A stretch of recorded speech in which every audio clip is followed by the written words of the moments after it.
4 से breaking news देंगे, जिसके इलाके खून ढेरी में धमाका हुआ है। पुलिस के मुताबिक धमाका एक मोटरसाइकिल सवार के पास धमाका खेज मवाद फटने से हुआ है। मजीद तहकीकात भी जारी हैं। मजीद जानने के लिए जी न्यूज़ के नुमाइंदे सब्ज़ अली हमारे साथ मौजूद हैं। सब्ज़ अली, बताएगा वाक़या कैसे हुआ है और कहाँ पेश आया है? जी सर, ये वाक़या तानो मरज़ई के हदूद में अखून डेयरी के करीब वाक़या हुआ है।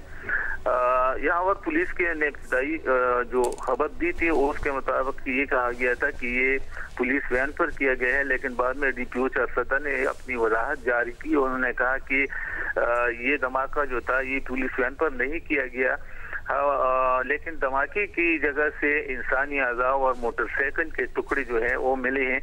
उन्होंने कहा कि धमाके से खलाक शख्स जो था वो मोटरसाइकिल पर था। इस बात की हम तहकीकात कर रहे हैं कि आया मोटरसाइकिल पर बारूदी मवाद रखा गया था या मोटरसाइकिल में फनी खराबी के बायस टैंक की जो है पेट्रोल की थी वो ब्लास्ट हुई है। तो धमाके के वक्त वहाँ पर कोई मौजूद नहीं था, इसलिए कोई जानी नुकसान नहीं हुआ। सिर्फ मोटरसाइकिल सवार जो था वो हलाक हो गया है। जाए वकूआ पर पुलिस की भारी नफ्सी पहुंच गई है और DPO का कहना है कि हम मुख्तलिफ जायियों से इसकी तहकीकात कर रहे हैं कि आया ये कोई खुदकुश हमलावर था या मोटरसाइकिल पर बारूद था या कोई और वजह था जो ब्लास्ट का बायस बना। जी बहुत शुक्रिया सब्ज़ अली, आप वाक़े से मुताल्लिक़ अपडेट कर रहे थे।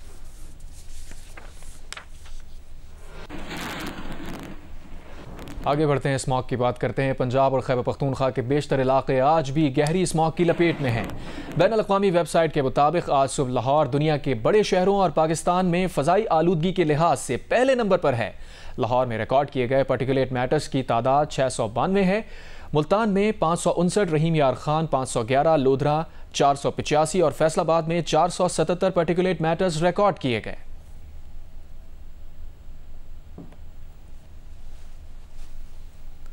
लाहौर का एयर क्वालिटी इंडेक्स बेहतर ना हो सका। दुनिया के आलूदा तरीन शहरों में लाहौर का शुमार आज भी पहले नंबर पर है। मुज़र सेहत फ़ज़ाई आलूदगी शहरियों के लिए वबाल जान बन गई है। मजीद डिटेल्स बता रहे हैं सुहेल इमरान।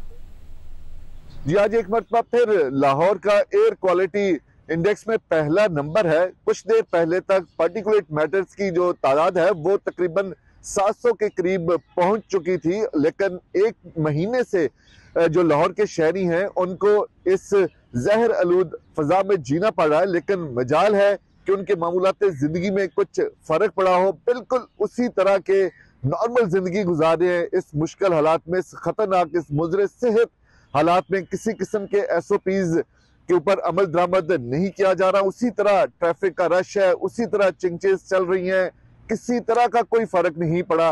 अब महकमा मौसमियात की जानिब से पेशगोई की गई है, जो कि बड़ी एक खुशआइंद चीज महसूस हो रही है लाहौर के शहरियों को, कि 14 से 16 नवंबर यानी कि आज से अगले 2 रोज तक कहीं हल्की कहीं तेज बारिश हो सकती है, न सिर्फ लाहौर में बल्कि पंजाब के मुख्तलिफ अजला में, जिससे इम्कान यही है और पेशगोई यही की गई है कि जो एक स्पेल आया था ये तकरीबन बहुत लंबा हो गया है, पहली मरतबा तकरीबन 4 हफ्तों से जारी है इस जहर आलूद फजा का, उसमें कमी आ सकेगी, छुटकारा मिल सकेगा।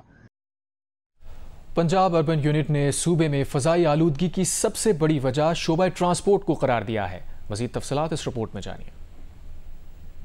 पंजाब अर्बन यूनिट की हालिया रिपोर्ट के मुताबिक सूबे में धुआं छोड़ने वाली गाड़ियां फिजाई आलूदगी फैलाने में सबसे आगे हैं और शोबा ट्रांसपोर्ट का फिजाई आलूदगी फैलाने में 83% किरदार है। सनती सरगर्मियां दूसरे नंबर पर हैं और फिजाई आलूदगी फैलाने में इसका हिस्सा 9.07% है। अवामी राय के बरखिलाफ फिजाई आलूदगी फैलाने में ज़रई फुजला जलाने का किरदार 3.9% और कचरा जलाने का हिस्सा 3.6% है। कमर्शियल इमारतों की सरगर्मियों का फिजाई आलूदगी में किरदार 0.14% है, जबकि घरेलू सरगर्मियां 0.11% फिजाई आलूदगी में हिस्सा डालती हैं। महकमा मौसमियात ने पंजाब के स्मॉग से परेशान शहरियों को खुशखबरी सुना दी है। महकमा मौसमियात के मुताबिक आज से लाहौर समेत पंजाब के बेशतर अजला में हल्की बारिश का इम्कान है। आज से 16 नवंबर तक लाहौर, रावलपिंडी, मरी, फैसलाबाद और गुजरांवाला में बारिश का इम्कान है, जिससे स्मॉग की शिद्दत में कमी आएगी। आज से अटक, चकवाल, मियांवाली, खुशाब और सरगोदा में भी बारिशों की पेशगोई की गई है, जबकि 15 नवंबर को भक्कर, लिया और DG खान में भी गरज चमक के साथ बारिश का इम्कान है।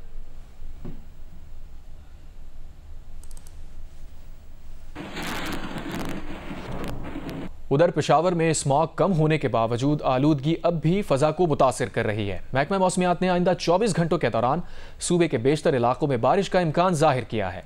मज़ीद तफसीलात जानते हैं जियो न्यूज़ के नुमाइंदे मोहम्मद दानियाल अजीज़ से। जी बिल्कुल, पेशावर में फोग और स्मोग में कमी तो आई है, लेकिन महकमा मौसमियात के मुताबिक पेशावर की हवा में आलूदगी अब भी बरकरार है और तिबी माहिरीन शहरियों को ये मशवरा दे रहे हैं कि बाहर बग़ैर मास्क पहने हुए न निकला करे। पेशावर की मौसम की अगर हम बात करें तो इस वक्त पेशावर में मतलब जुज़वी तौर पर आबर आलूद है, हल्की ठंडी हवाई चल रही है। कम से कम दर्जा हरारत 14 डिग्री सेंटीग्रेड रिकॉर्ड किया गया, जबकि ज़्यादा से ज़्यादा दर्जा हरारत 23 डिग्री सेंटीग्रेड रिकॉर्ड किया गया, जबकि हवा में नमी का तनासुब 80% है। महकमा मौसमियात के मुताबिक आइंदा 24 घंटों के दौरान खैबर पख्तूनख्वा के बेशतर इलाकों में बारिश का इम्कान है। बालाई इलाकों की अगर हम बात करें तो बालाई इलाकों में ज़्यादा चांसेस है बारिश की। पहाड़ों पर बर्फबारी का भी इम्कान ज़ाहिर किया गया है, जबकि जनूबी और शुमाली वज़ीरिस्तान, टांग, बनू समेत जो दीगर अजला है वहाँ पर भी हल्की फुल्की बारिश का इम्कान ज़ाहिर किया गया है। जी, उधर वज़ीर आज़म पाकिस्तान शहबाज शरीफ ने मुतालबा किया है कि आलमी बरादरी मौसमियाती तब्दीलियों से निमटने के लिए पाकिस्तान के इमदाद के वादे पूरे करे। बाकू में COP29 सरबराह इजलास से खिताब करते हुए वज़ीर आज़म ने कहा कि इस COP27 और COP28 में किए गए वादों पर अब तक अमल दरामद नहीं किया गया। पाकिस्तान माहौलियाती चैलेंजेस से तनहा नहीं निमट सकता। आलमी बरादरी को हमारी मदद करनी होगी। तरक्की पजीर ममालिक पर कर्जों का बोझ डालने के बजाय उन्हें इमदाद देना होगी। पाकिस्तान ने मौसमियाती तब्दीलियों से निमटने के लिए ठोस इक़दाम किए हैं। हम मुल्क में 60% तवानाई क्लीन ज़राए से बना रहे हैं। 2030 तक पाकिस्तान में 30% गाड़ियाँ बिजली पर मुंतकिल कर दी जाएंगी। माहौलियाती तब्दीली से निमटने के लिए तरक्की पजीर ममालिक को 2030 तक 6,800 अरब डॉलर की ज़रूरत है। वज़ीर आज़म ने बाकू में चीन के नायब वज़ीर आज़म और अज़रबैजान के सदर से भी मुलाकात की। वज़ीर आज़म दौरा मुकम्मल करके पाकिस्तान रवाना हो गए।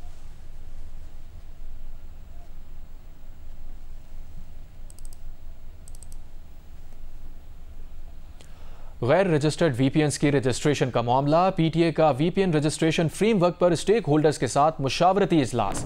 VPN की रजिस्ट्रेशन के लिए नया तरीक़ाकार मुतारिफ कराया गया है। PTA के मुताबिक फ्रेमवर्क IT कंपनीज, फ्रीलांसर्स और दीगर स्टेक होल्डर्स के लिए बिला तात्तुल रसाई मुमकिन बनाने का अमल है। VPNs के रजिस्ट्रेशन के लिए कंपनीज और फ्रीलांसर्स की हौसला अफजाई की जाएगी। इजलास में महफूज राब्तों के लिए VPN की अहमियत को भी तस्लीम किया गया। शुरा ने गैर कानूनी सरगर्मियों में VPNs के मुमकिना गलत इस्तेमाल के खदशात का भी जायजा लिया। इजलास में वजारत IT, PSEB और पाकिस्तान IT एसोसिएशन के नुमाइंदगान भी शरीक हुए।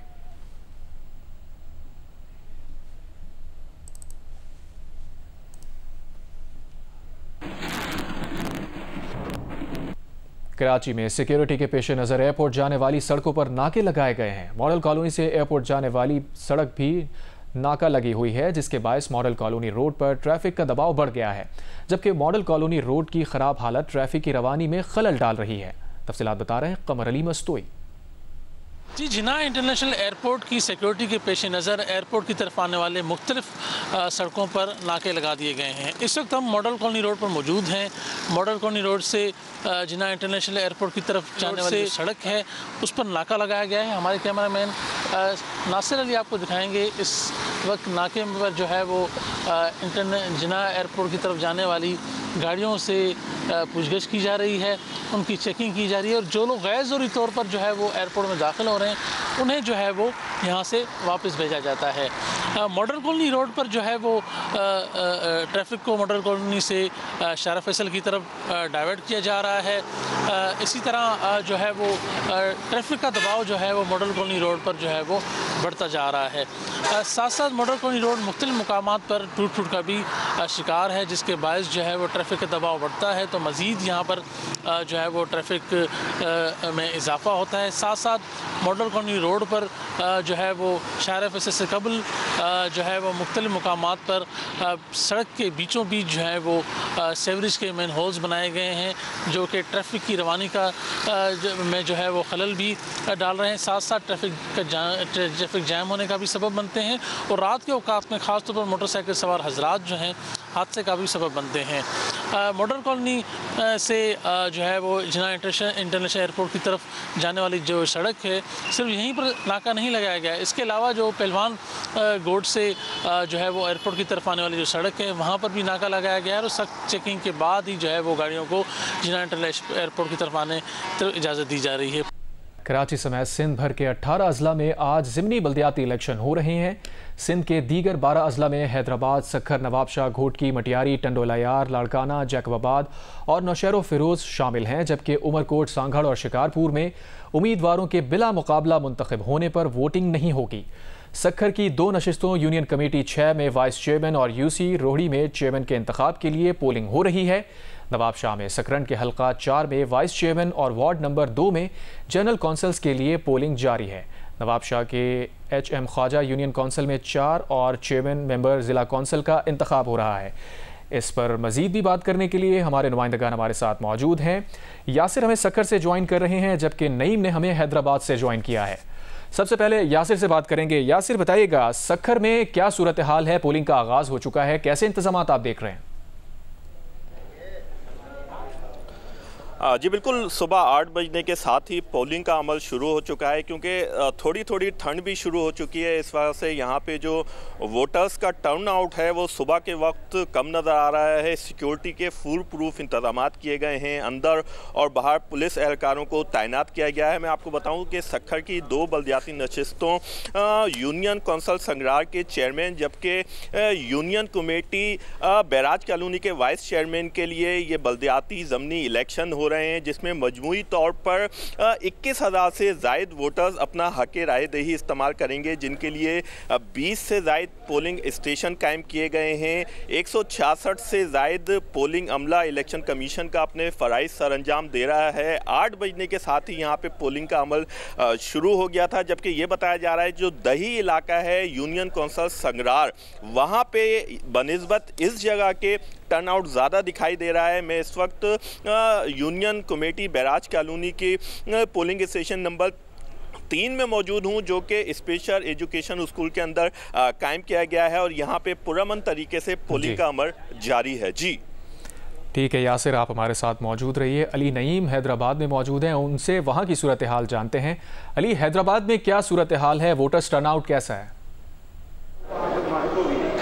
जी बिल्कुल, ज़िमनी बल्दियाती इंतखाबात के लिए हैदराबाद में पोलिंग का अमल सुबह 8 बजे शुरू हो गया है। और इस हवाले से आपको बताते चलें कि हैदराबाद के अंदर जो 4 यूनियन कौंसल्स की 5 नशिस्तों के लिए 21,000 से ज़ायद वोटर्स आज अपना हक राय दही इस्तेमाल करेंगे। इसके अंदर जो मर्द वोटर्स की तादाद है वो 11,462 है, जबकि ख़वातीन वोटर्स की तादाद 9,970 है। इस हवाले से हमारी SSP हैदराबाद डॉक्टर फ़ारूक लंजार से बात हुई तो उनका ये कहना है कि हैदराबाद के अंदर जो मजमूई तौर पर पोलिंग का अमल जारी है, उसके लिए 15 पोलिंग स्टेशन कायम किए गए हैं और इन तमाम पोलिंग स्टेशन को इंतहाई हसास करार दिया गया है और जिनके लिए सखर और हैदराबाद की सूरत हाल हमारे नुमाइंदगान हमें बता रहे थे। आप दोनों का बहुत शुक्रिया। और कराची में क्या सूरत हाल है? वहाँ भी इंतखाबात के लिए पोलिंग हो रही है। किरण खान ने हमें ज्वाइन किया है।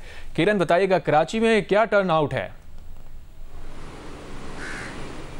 जी बिल्कुल, कराची में आज ज़िमनी बल्दियाती इंतखाबात के लिए 10 खाली नशिस्तों पर जो है वो इंतखाबात हो रहे हैं और इसमें चेयरमैन, वाइस चेयरमैन और वार्ड मेंबरान की ये 10 नशिस्तें हैं। तकरीबन 68 उम्मीदवार हैं वो 10 नशिस्तों पर इंतखाबात में हिस्सा ले रहे हैं। अभी टर्न आउट की अगर हम बात करें, इस वक्त मैं UC 13 क्लिफ्टन पे मौजूद हूँ। इस नशिस्त पर जो है वो पीपल्स पार्टी के मुर्तज़ा वहाब, जमात इस्लामी के नूर इस्लाम और तहरीक इंसाफ के बाबर खान समेत 7 उम्मीदवार जो है वो मद्दे मुकाबिल हैं। ताहम हम देख रहे हैं कि ज़िमनी इंतखाबात में वैसे ही टर्न आउट जो है वो कम होता है। अभी भी 8 बजे से पोलिंग का अमल जो है हो रही है। हमारे नुमाइंदगान अपडेट कर रहे थे। यासिर फारूकी ने सखर से ज्वाइन किया, अली नईम ने हैदराबाद से, जबकि किरण खान कराची से रिपोर्ट कर रही थी। आप तीनों का बहुत शुक्रिया। आगे बढ़ते हैं, दीगर खबरों को बुलेटिन का हिस्सा बनाते हैं। अडियाला जेल में बानी PTI से मुलाकात के बाद गुफ्तगू में उनकी बहन अलीमा खान का कहना है कि बानी PTI ने एहतजाज की फाइनल कॉल दे दी है।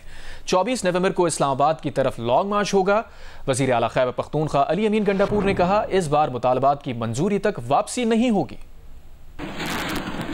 24 तारीख इमरान खान ने आज इस्लामाबाद के लिए कॉल दे दिया। सबको उन्होंने कहा है कि आपने निकलना है। मेंबर ऑफ पार्लियामेंट हैं, उनको कहा है फिर उन्होंने कहा है कि मैं पाकिस्तानियों को कहता हूँ कि एक मौका ये है आपके लिए, आज आपको फैसला करना होगा कि हमारा अगला मुस्तकबिल में हमने मार्शल लॉ के अंदर रहना है या हमने आज़ादी में रहना है। पुराने 3 मार्शल लॉ गुजर चुके हैं, उससे भी बदतर इस वक्त हालात हैं, ये उससे बदतर मार्शल लॉ लग चुका है। डेट आ गई है इंशाल्लाह, तो बेहतरीन तरीके से हम तैयारी पहले भी कर रहे थे और बेहतरीन तरीके से इंशाल्लाह होगा ये एहतजाज बेहतरीन। कोई तो वापसी नहीं है उस वक्त जाता हमारे मुतालबात पूरे नहीं होते। वज़ीर आला पंजाब मरियम नवाज ने कहा है कि हमने सर्वे करा लिए, फितना और इंतशार तहरीक बिल्कुल नीचे जा रही है, नून लीग ऊपर जा रही है। लंदन में पार्टी कारकुनों से गुफ्तगू करते हुए कहा, पंजाब में स्मॉग 7-8 साल से है, इसके खात्मे के इक़दाम कर रहे हैं, भट्टे के काले धुएं और धुआं छोड़ने वाली गाड़ियों को पकड़ रहे हैं, मुंजी जलाने वाले किसानों को रोकने के लिए तरगीबात दे रहे हैं, लोगों को घर घर दिल, कैंसर और हेपेटाइटिस की अद्वियात मुफ्त फराहम कर रहे हैं, गरीबों को घर बनाने के लिए 0% शरह सूद पर 15 लाख रुपए कर्जा भी दे रहे हैं। पंजाब में नवाज शरीफ IT सिटी और आर्टिफिशियल इंटेलिजेंस सिटी बना रहे हैं। मरियम नवाज ने अपनी सेहत से मुताल्लिक अफवाहों की भी वजाहत की। उन्होंने कहा कि उन्हें कैंसर होने की अफवाहें झूठी हैं। मुझे पैराथायरॉयड का मसला है जिसका इलाज सिर्फ स्विट्जरलैंड और अमरीका में है। 2 रोज में लाहौर वापस पहुंच रही हैं।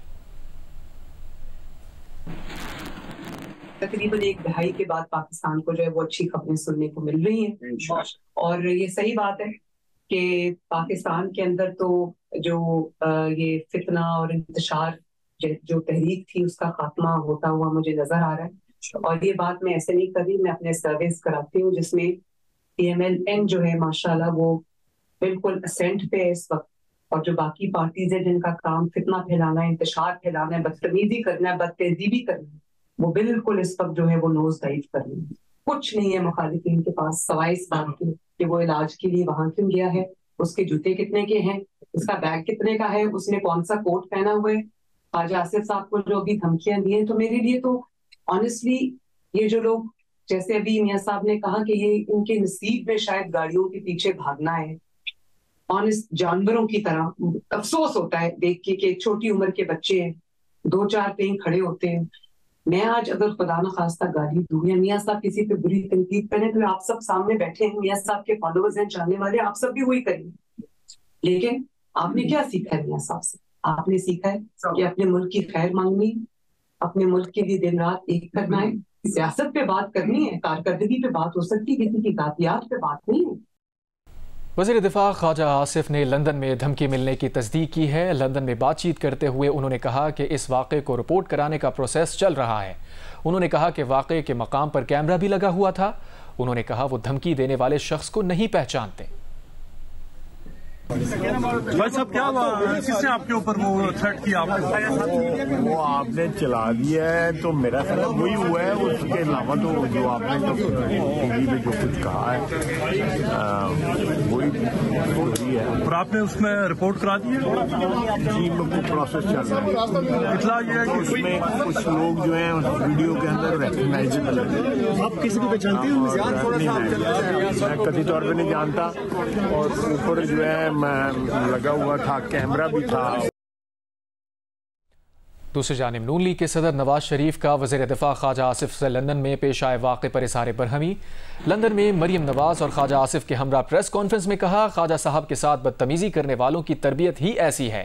इन लोगों ने दूसरों की कारों के पीछे ही भागना है, इनके नसीब में यही है, और हमारे नसीब में पाकिस्तानी कौम की खिदमत लिखी है।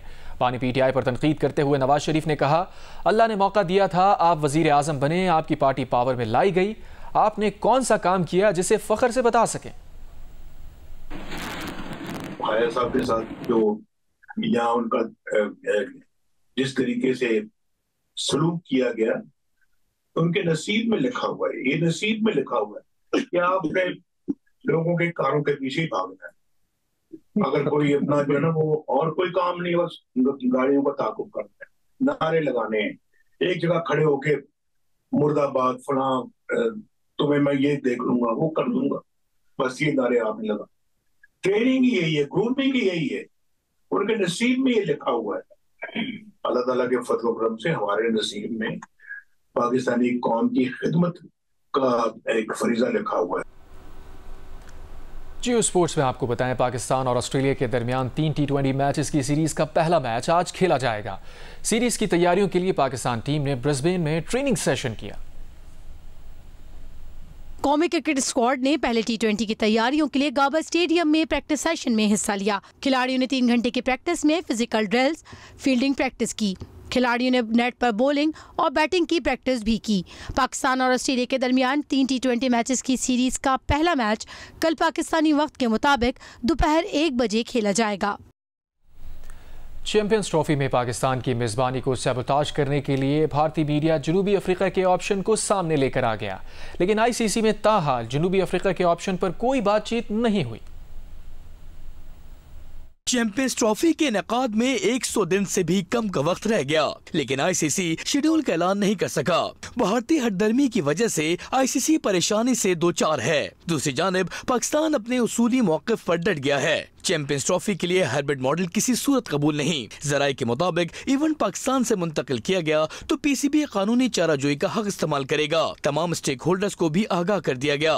इंग्लैंड, ऑस्ट्रेलिया, न्यूजीलैंड समेत किसी मुल्क ने टीम पाकिस्तान भेजने से कबल किसी तहफ़्फ़ुज़ात या खदशात का इजहार नहीं किया। चैंपियंस ट्रॉफी में पाकिस्तान की मेजबानी को सबूताश करने के लिए भारतीय मीडिया जनूबी अफ्रीका के ऑप्शन को सामने लेकर आया, लेकिन आईसीसी में ताहल जनूबी अफ्रीका के ऑप्शन पर कोई बातचीत नहीं हुई। जराये के मुताबिक इतने कम वक्त में जनूबी अफ्रीका बोर्ड का चैंपियंस ट्रॉफी मुनक्किद करवाना मुमकिन नहीं। चैंपियंस ट्रॉफी के इनेकाद में 100 दिन से भी कम रह गए। अगर 20 नवंबर तक शेड्यूल जारी न हुआ तो आईसीसी को कानूनी चाराजोई का सामना हो सकता है। कमर्शियल पार्टनर्स को अपनी मार्केटिंग के लिए इवेंट से पहले कम से कम 3 माह का वक्त दरकार होता है। जराये का कहना है कि पाकिस्तान और भारत के बगैर इवेंट से आईसीसी को शदीद माली नुकसान होगा।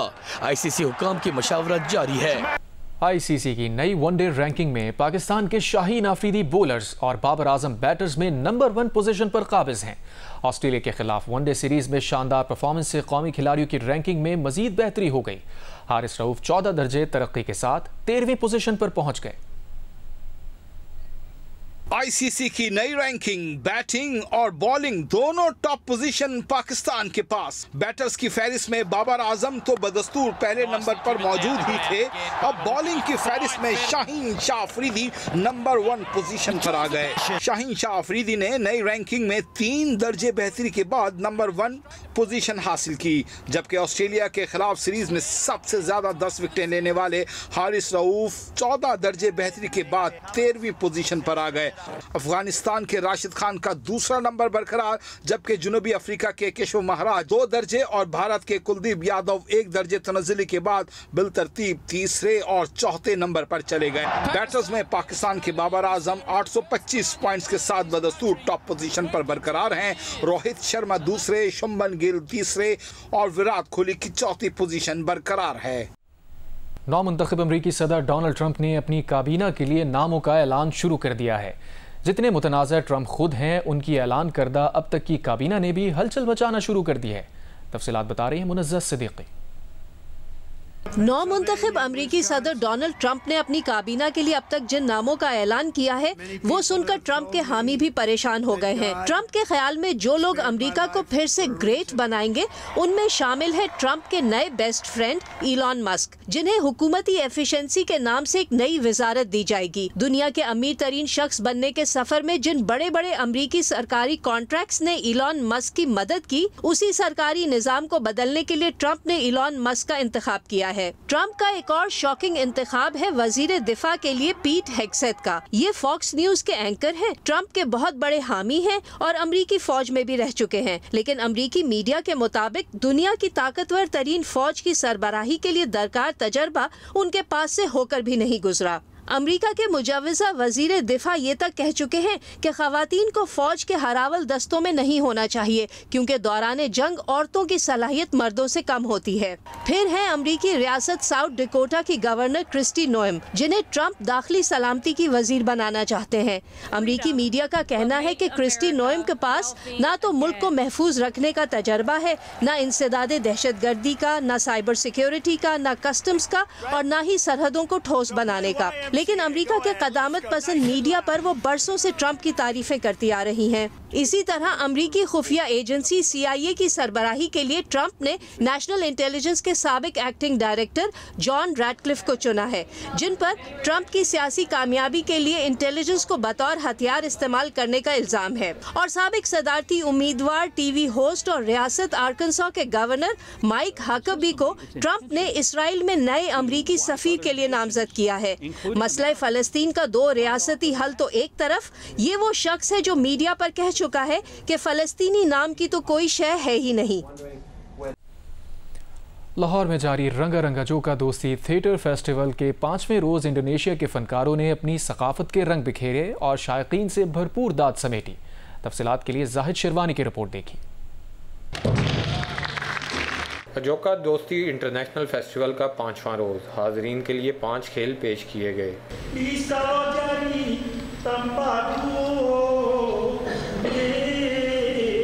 इंडोनेशिया के फनकारों ने तालवी अदाकार पाओलो की मज़ाहिया तहरीर पर फन के जौहर दिखाए।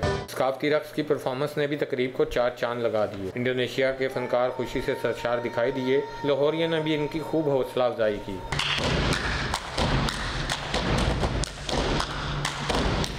नौ रोज़ा जोका थिएटर फेस्टिवल में मुख्तलिफ मुल्कों के फनकार अपनी अपनी सकाफत के रंग उजागर कर रहे हैं। कैमरामैन सफ़ीर अहमद के साथ जाहिद शर्वानी, जियो न्यूज़, लाहौर।